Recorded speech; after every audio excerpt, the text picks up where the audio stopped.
Yo, what up mga kamamaw? Meron na naman tayong bagong resto na dinayuhan. Bagong-bago lang to sa San Mateo, Rizal.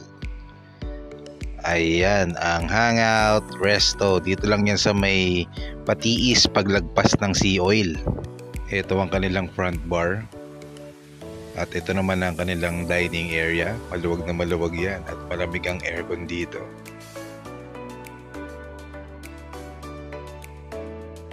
And ayan, minsan meron ditong tumutugtog at pwede rin kayo mag-sing along for free. At ayan na sila ate, sumampol. At ito, umorder ako ng special burger nila with overload milk tea, chicken poppers, pesto pasta, at pizza. So ito, banata na natin tong burger nila mga kamamaw. Ang laki nito, solid.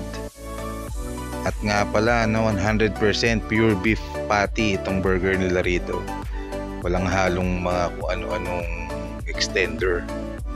At ayan, makulay na makulay ang kanilang burger. Itong burger nila, ma-rate ko to ng 10. Talagang grabe kasarap yan, minsan.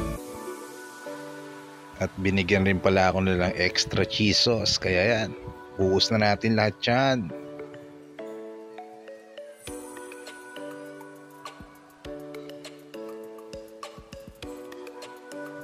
At tikman naman natin itong pesto pasta.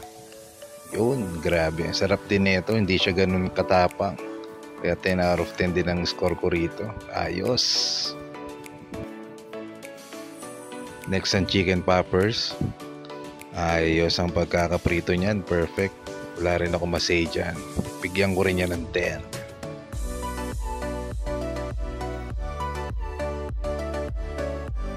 At ang kanilang pizza.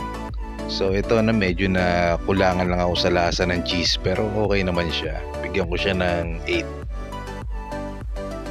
At ito naman ang kanilang overload milk tea.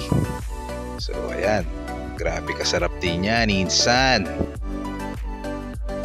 Ayan, at meron na nagsing along si ate.